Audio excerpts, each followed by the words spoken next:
इस कैपेसिटर को direct charge करना होता है। तो इसीलिए अगर तुरंत जाएगा सप्लाई तो ये खराब होने के क्या होंगे, चांसेज होंगे। इसीलिए ये न्यूट्रल और फेज दोनों में लगाई जाती है कि आराम से कैपेसिटर को सप्लाई दे। और ज़्यादा मतलब इसके वजह से अगर ज़्यादा करंट आ जाएंगे तो ये भी क्या हो सकता है, खराब हो सकता है। तो उस करंट को भी ये क्या करता है, रोकता है। जितने चाहिए उतना ही करंट भेजने देता है, ठीक है ना। एनटीसी का काम हो गया, ठीक है। इसके बाद ये हमारा ब्रिज रेक्टिफायर है।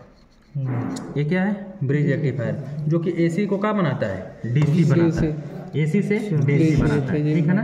अब पूरा डीसी इसी से कहने से चलेगा, वरना चलने वाला नहीं है। तो इसके देखेंगे दो पिने यहाँ पर होंगी ना, दोनों लहरता हुआ सिंबल दे रहा है। तो ऐसे लहरते हुए सिंबल किसके होते हैं, एसी के होते हैं। अगर ऐसा है तो एसी करंट का ही सिंबल होता है, ठीक है। और जिधर प्लस और माइनस होते हैं किसका होता है, डीसी का होता है। तो अंदर अंदर एसी, बाहर बाहर डीसी। तो इसका काम होता है एसी से डीसी। जब तक कि डीसी नहीं बनाएगा तब तक आगे किसी को डीसी मिलने वाला नहीं, हमारी चीजें चलेंगी नहीं, ठीक है। तो इसका काम होता है ब्रिज रेक्टिफायर, इसको कहते हैं, क्या कहते हैं, ब्रिज रेक्टिफायर। एसी को क्या बनाता है, डीसी बनाता है। इसके बाद यहाँ से एक कैपेसिटर भी डीसी होते हैं। कैपेसिटर सारे क्या होते हैं, डीसी होते हैं। जो कि यहाँ से जब वोल्टेज आप चेक करेंगे ना तो 300 प्लस वोल्टेज मिलेगा डीसी, जो कि कहीं पर हाथ गलती से लग गया तो उठा के पटक देगा, ठीक है। तो यहाँ पर 300 प्लस वोल्टेज क्या मिलेंगे, डीसी। और वही वोल्टेज हमारे मिलने चाहिए कैपेसिटर के दोनों पॉइंटों पर, 300 प्लस वोल्टेज, ठीक है ना। क्यों, क्योंकि इस कैपेसिटर 180 यूएफ का, सोचिए कितना खतरनाक होगा, ठीक है ना, 180 यूएफ का, ठीक है ना। तो इसके अंदर 300 प्लस वोल्टेज मिलना चाहिए, ठीक है। तो ये कैपेसिटर हो गया। और ये क्या हो गया, रेक्टिफायर एसी से डीसी बनाए। एमओबी न्यूट्रल फेस में 250 वोल्टेज होने से ऊपर स्टार्ट करवा देना। एनटीसी पावर को कंट्रोल करना, पावर को क्या करना, कंट्रोल करके लोगों को देना, ठीक है।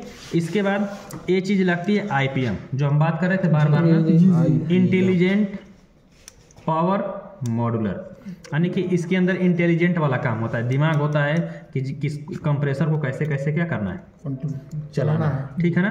कंप्रेसर को कैसे चलाना है, तो यही हमारा क्या होता है, आईपीएम होता है, मेन जान होता है इसका, ठीक है। इसके बाद ये सब हमारी होती है आईसी। इस आईसी का काम होता है, ये हमारा होता है ट्रांसफार्मर। तो इस आईसी का काम होता है 15 वोल्ट निकालना, तो 15 वोल्ट निकालता है, स्टेप डाउन ट्रांसफार्मर होता है। ये 15 वोल्ट की सप्लाई देती है रेगुलेटर आईसी को। किसको देती है, रेगुलेटर आईसी को। जब यहाँ पर 15 वोल्टेज आते हैं तो रेगुलेटर आईसी क्या करती है कि 5 वोल्ट निकालती है। कितना, 5 वोल्ट निकाल के देती है इस माइक्रो कंट्रोलर आईसी को। किसको, माइक्रो कंट्रोलर आईसी को। तब माइक्रो कंट्रोलर आईसी ऑपरेट हो जाती है, यानी कि ऑन हो जाती है। जब ये ऑन हो जाती है तब चलाती है किसको, आईपीएम को। किसको चलाती है, आईपीएम को। अगर यहाँ से 5 वोल्टेज ही नहीं निकलेगा तो ये एक्टिव नहीं होगा। जब एक्टिव नहीं होगा तो आईपीएम चलने वाला नहीं, ठीक है। इसके बाद यहाँ पर हमारा होता है ऑटो कपलर। क्या होता है, ऑटो कपलर। ऑटो कपलर का काम होता है कि थर्मोस्टेट के कहने के अनुसार माइक्रो कंट्रोल को चलाना।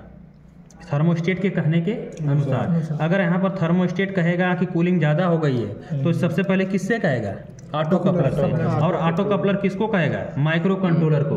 और माइक्रो कंट्रोलर किसको कहेगा, आईपीएम को। और आईपीएम कंप्रेसर की स्पीड को क्या कर देगा, कम कर देगा। अगर फिर वहाँ गर्मी ज़्यादा हो गई तो ये तुरंत कहेगा कि एक कंट्रोलर तू क्या हो जाए, स्टार्ट हो जाए। तभी कहेगा कि तू भी क्या कर, स्टार्ट कर। तभी कहेगा कि अब तू स्टार्ट हो जा, बहुत आराम कर दिया, ठीक है ना। तो ऐसे क्या करेंगे, वर्क करते रहेंगे।